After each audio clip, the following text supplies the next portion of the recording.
اپنے حرف میں ہر وقت نہ ہو، بلکہ اپنے ما قبل یا ما بعد کے تابع ہو، اس کو کیا کہتے ہیں؟ صفت عارضہ کہتے ہیں۔ اور لازمہ وہ جو اپنے حرف سے کبھی جدا نہیں ہوتی ہے، اور صفت عارضہ جو کبھی کسی وجہ سے پائی جائے۔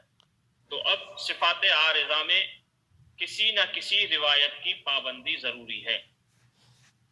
صفات عارضہ میں بھی کسی نہ کسی روایت کی پابندی ضروری ہے، اور چونکہ عموماً حفص رحمۃ اللہ علیہ کے متبع زیادہ ہیں، اور چونکہ کہہ رہے ہیں عموماً یعنی عام طور سے امام حفص رحمۃ اللہ علیہ کے متبع یعنی ان کی اتباع کرنے والے زیادہ ہیں، اس لیے ہم انہی کے موافق صفات عارضہ کے قواعد بیان کریں گے۔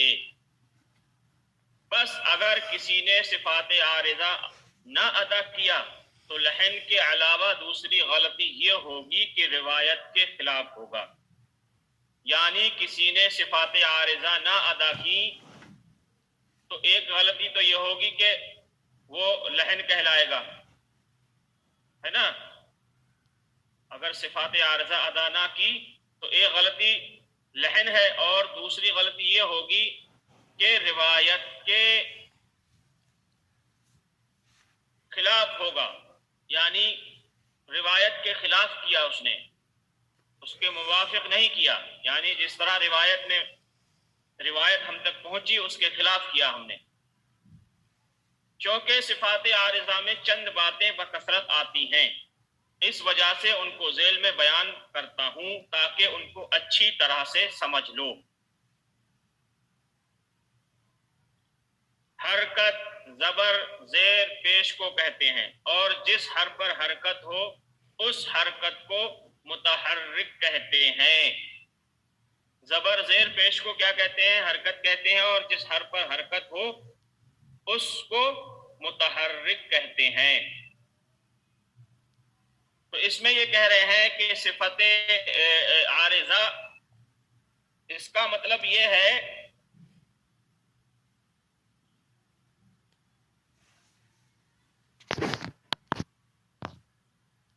دوسرے حرف کے ملنے کی وجہ سے پیدا ہو، جیسے اخفا، ادغام وغیرہ کا ہونا۔ تو اب صفت عارضہ جو ہے وہ کیا میں نے بتایا تھا کہ اپنے ما بعد یا ما قبل کے تابع ہے۔ مثال کے طور پہ من قبل ہے، تو من قبل پہ اخفا کا قاعدہ ہے، تو اب یہاں پہ اگر دونوں کلمہ کو ملا کر کے پڑھیں گے تب کیا ہے؟ اخفا کا قاعدہ ہو جائے گا۔ اور اگر ہم نے یہاں پہ من پہ اگر وقف کر دیا تو کیا ہے؟ اب جو ہے وہ اخفا کا قاعدہ نہیں رہا بلکہ من اظہار کا قاعدہ ہو گیا، تو یہ اپنے ما بعد کے تابع ہے، تو یہ صفت عارضہ ہے۔ یا قالو آمنا، کیا ہے؟ قالو آمنا میں کیا ہے؟ مد منفصل ہے، کیا ہے؟ مد منفصل ہے۔ تو مد منفصل اگر ہم یہاں پہ وصل کریں گے قالو آمنا تو اس صفت کو ہم ادا کریں گے، یعنی مد منفصل کو ہم ادا کریں گے، اور اگر ہم نے قالو پہ وقف کر دیا تو یہ مد منفصل کی جو صفت ہے یہ ختم ہو جائے گی، یہ حذف ہو جائے گی۔ قالو قالو بہی انذر میں بھی تو یہ بھی ختم ہو گئی۔ تو یہ کہہ رہے ہیں بس اگر کسی نے صفات عارضہ نہ ادا کیا تو لحن کے علاوہ دوسری غلطی یہ ہوگی کہ روایت کے خلاف ہوگا۔ تو یہ جو ہے اپنے ما قبل یا ما بعد کے تابع ہے۔ جیسے قالو آمنا اگر ملا کر کے پڑھ رہے ہیں اس کو تو مد منفصل ہوگا، اور اگر اس کو یہاں قالو پہ وقف کر دیا یا من قبل کے من پہ وقف کر دیا یا من یقول کے من پہ وقف کر دیا تو یہ صفت جو ہے ادا نہیں ہوگی۔ تو یہی کیا ہے؟ عارضی طور سے ہے۔ تو حرکت زبر زیر پیش کو کہتے ہیں، اور جس حرف پر حرکت ہو اس حرف کو متحرک کہتے ہیں۔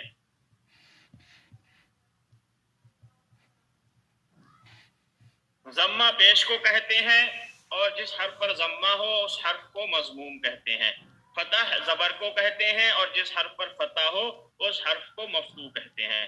کسرہ زیر کو کہتے ہیں اور جس حرف پر کسرہ ہو اس حرف کو مکسور کہتے ہیں. تنوین کس کو کہتے ہیں؟ تنوین دو زبر دو زیر دو پیش کو کہتے ہیں اور جس حرف پر تنوین ہو اس حرف کو منون کہتے ہیں.